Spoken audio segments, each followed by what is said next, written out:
Now let us see the next point, that is variation of molar conductivity with concentration.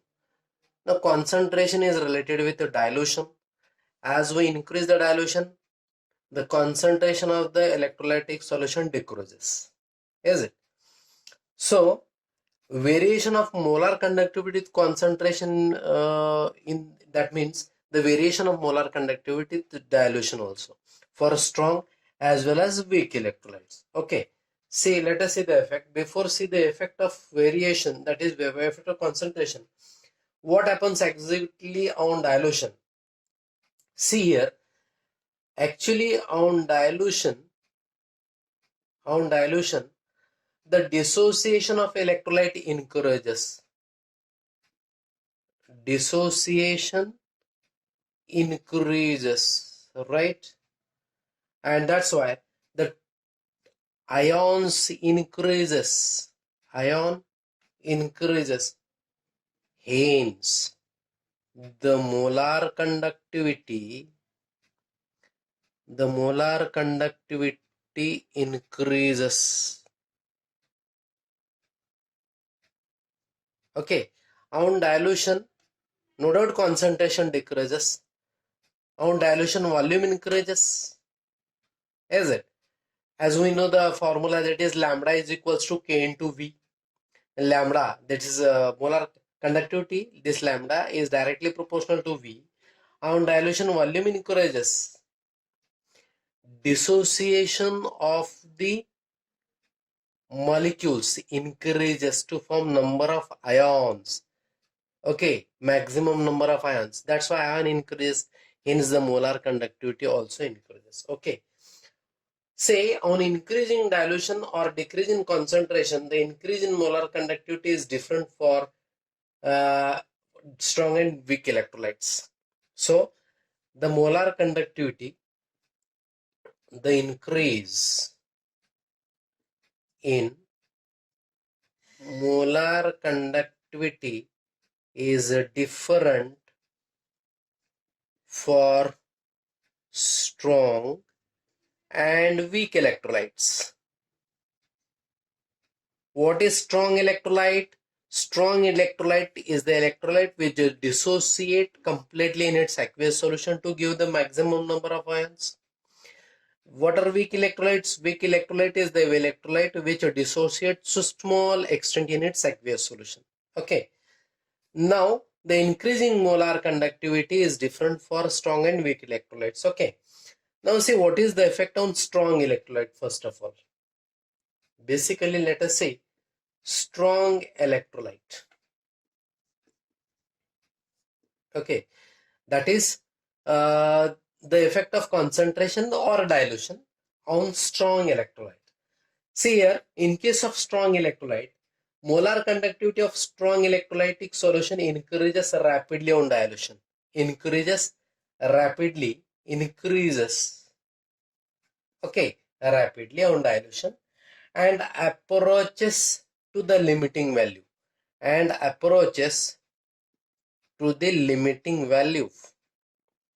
Limiting value because what will happen?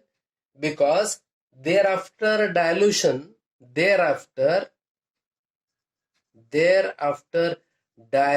has no effect on molar conductivity. So this maximum limiting value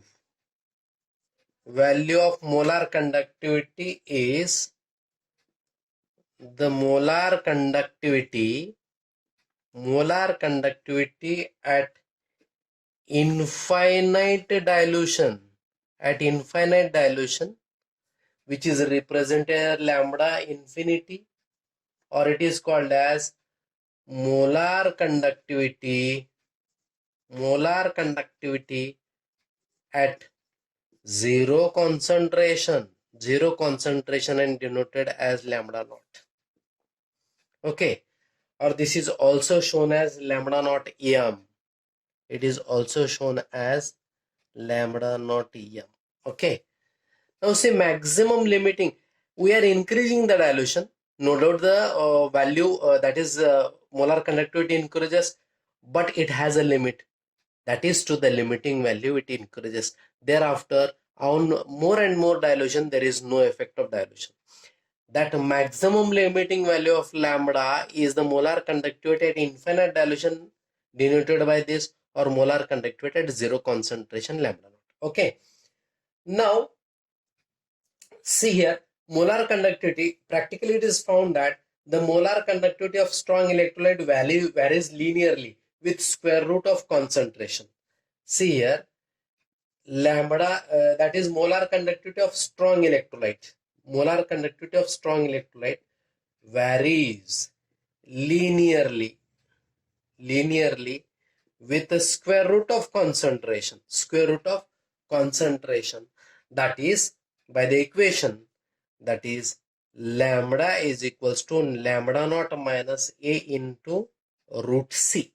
Okay, where a is the constant, and c is the concentration. C is equals to concentration in moles per liter. Okay. Now, if we plot the graph, that is lambda versus C, it should be a straight line, because lambda varies linearly with square root of C for strong electrolyte. Then it should be a linear line. Suppose we plot a graph that is lambda versus under root of C. It is a straight line for strong electrolytes like this way. Okay. And for weak electrolyte, it is not a strong, that is, it is not a straight line. Okay. So this will be the curve for weak electrolytes. So this is for weak electrolytes, and this is for strong electrolyte. This is for strong electrolyte. Okay. Now see here, if we extrapolate this strong electrolytic curve to the lambda axis, it gives the lambda naught value. That is the molar conductivity at infinite dilution. Okay, molar conductivity at infinite dilution. So molar conductivity of strong electrolyte at zero concentration, that's why can be determined by extrapolating of linear part of a curve to give lambda naught. Is it? Now let us see the effect of concentration or dilution on molar conductivity of weak electrolytes. The second is on weak electrolytes. Okay. So what are weak electrolytes? The electrolytes which dissociates to a small extent. Is it? Are the weak electrolytes. Now see here, that is weak electrolytes which dissociates to less amount. The molar conductivity is low and increases slowly. Okay. In weak electrolytes, actually they dissociates to a less quantity or to the small extent. That's why the molar conductivity is low ultimately and increases slowly. And even the lambda values is lower than lambda naught. Okay, that means here the molar conductivity of weak electrolyte is always lower than lambda naught in case of weak electrolyte. That is, here we can write this is for weak electrolyte, it is always less than lambda naught. Okay, now for weak electrolyte, the variation of lambda with lambda naught is not linear. So here for weak electrolyte, the variation of lambda with, we can say, square root of C is not linear, as shown, as we can see in the graph here. This one, is it? It is not linear. So hence extrapolation method cannot be used. Extrapolation method cannot be used in the case of weak electrolyte to find out the lambda naught. Okay, that is This extrapolation method to find out lambda naught cannot be used in the case of weak electrolyte because it is the curve, that is curve of molar conductivity versus square root of C is not linear.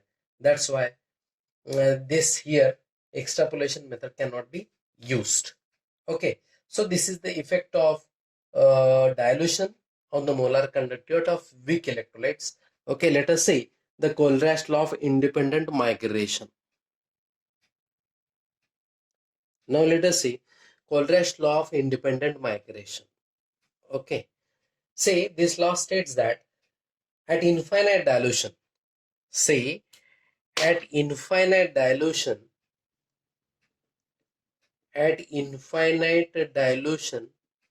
each ion of the solution migrates independently. Each ion of the solution migrates independently of its co-ion to contribute total molar conductivity of an electrolyte irrespective of nature of other ion. So what is this? The Kohlrausch law states that at infinite dilution, each ion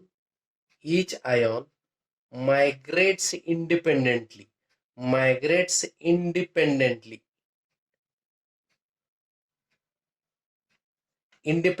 of its co-ion to contribute to total molar conductivity of electrolyte irrespective of its nature of other ion.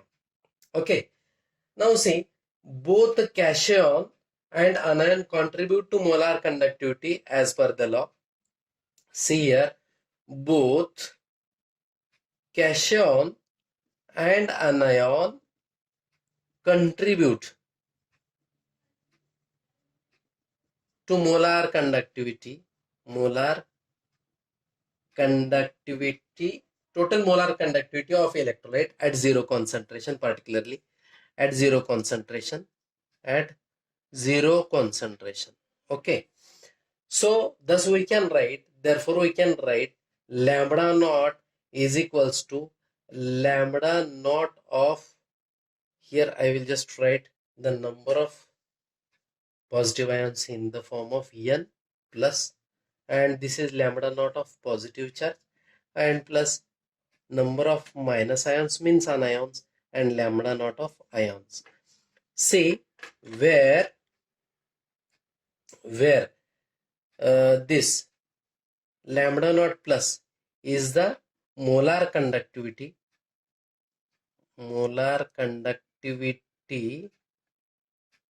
of cation at infinite dilution, and the molar conductivity, this is molar conductivity of anion at infinite dilution. Okay, and moreover this n of plus and n of minus are the number of moles of cation and anion, number of moles of cation and anion respectively. Okay, so this is the Kohlrausch law. What is the Kohlrausch law? At infinite dilution, each of the ion independent migratory of its co-ions to contribute the total molar conductivity of electrolyte irrespective of the nature of other ion. Okay, so the Kohlrausch law is represented like this. So lambda naught is the sum of molar conductivity of cation and anion. So lambda naught, the molar conductivity in infinite dilution, is the sum of that is molar conductivity of cation and anion. Okay, now let us see the application of Kohlrausch law or a usefulness of the Kohlrausch law. Okay, let us see the applications. Say applications. Now first, the say this theory or this law is useful to calculate the molar conductivity of an electrolyte at zero concentration. Say to calculate, in short, calculate lambda naught of a particular electrolyte, that is molar conductivity at infinite dilution. For example, in case of KCl, suppose the molar conductivity of KCl in infinite dilution is equals to, represented as lambda naught of K plus lambda naught of Cl minus. Okay, see here, that is how can we just obtain molar conductivity of KCl at infinite dilution? By adding the conductivities, molar conductivities of cation K plus and anion Cl minus. Knowing the molar conductivities of ions at infinite dilution, knowing the molar conductivities of all ions at infinite dilution, the value of lambda naught, that is conductivity, molar conductivity at infinite dilution of KCl can be calculated. Okay, so this is the one application, that is to know or to calculate the molar conductivity of an electrolyte at infinite dilution or zero concentration. Now second application, this theory or law is useful to find out the molar conductivity of weak electrolytes like acetic acid. Okay, so lambda naught values of weak electrolyte can be calculated from this strong electrolyte. So here lambda naught value of a weak electrolyte, you can say, of a weak electrolyte like CH3COOH can be calculated from the lambda naught values of strong electrolytes like EHCl, CH3COONE, NaCl. Okay, how this can be possible? Now let us arrange the molar conductivities of this strong electrolyte like this way. That is lambda naught of HCl plus lambda naught of sodium acetate CH3CONE and minus lambda naught of NaCl. Okay, so we have added the lambda naught values, molar conductivity is infinite dilution of this compound like this way, strong electrolytes. So this can be represented as, now lambda naught of HCl means the sum of the molar conductivities of individual ions, that is lambda naught of H plus lambda naught of Cl minus.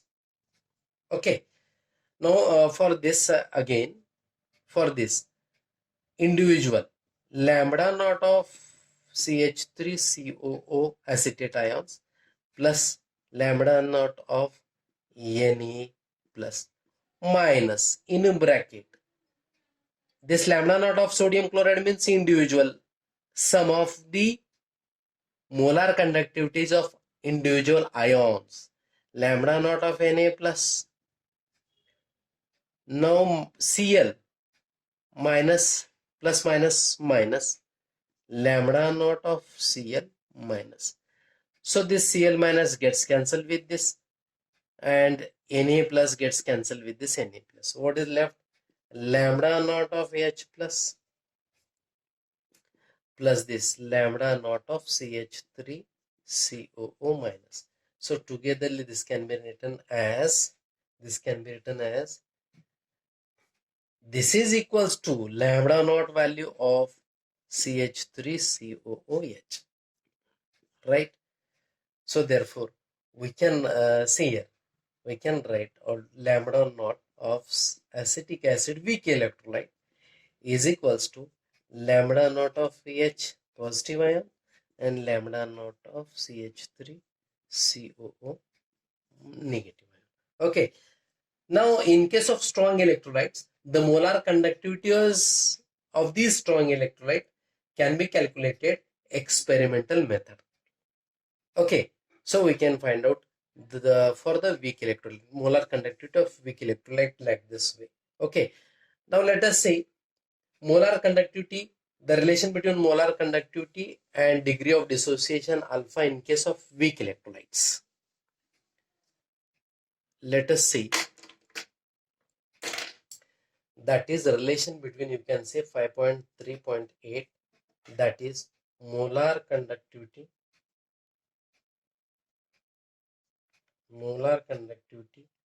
and degree of dissociation alpha of weak electrolyte. Okay, what is the degree of dissociation? Degree of dissociation of weak electrolyte is the fraction of the total number of ions which are dissociated at equilibrium, is the degree of dissociation. Okay. Now for strong electrolyte, the degree of dissociation is nearly equals to unity, remember, because if we just dissolve 100 molecules of strong electrolyte, all the hundreds are dissociated, that is 100 upon 100 is 1, alpha is equals to 1, likewise. Now the molar conductivity and degree of dissociation alpha of weak electrolyte, here the degree of dissociation alpha of weak electrolyte is related to the molar conductivity at given concentration.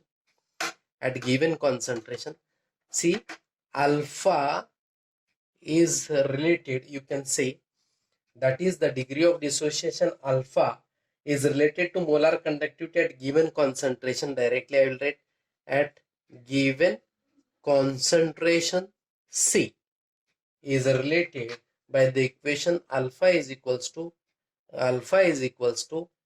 lambda C upon lambda naught. Lambda C upon lambda naught. See where lambda C is equals to the molar conductivity of weak electrolyte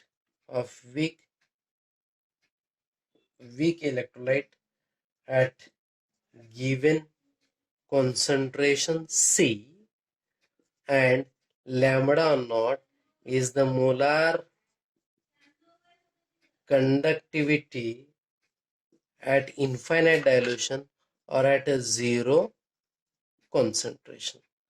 So molar conductivity of weak electrolyte and degree of dissociation of weak electrolyte are related with the equation alpha is equals to lambda C upon lambda naught, where lambda C is the molar conductivity at concentration C of the weak electrolyte and lambda naught is the molar conductivity at zero concentration. Okay, so just we have finished all the points. Okay, of up to whatever points are there in the textbook related with the molar conductivity and conductivity, we have finished with all these points, and go through all the points with the help of your textbook and prepare properly.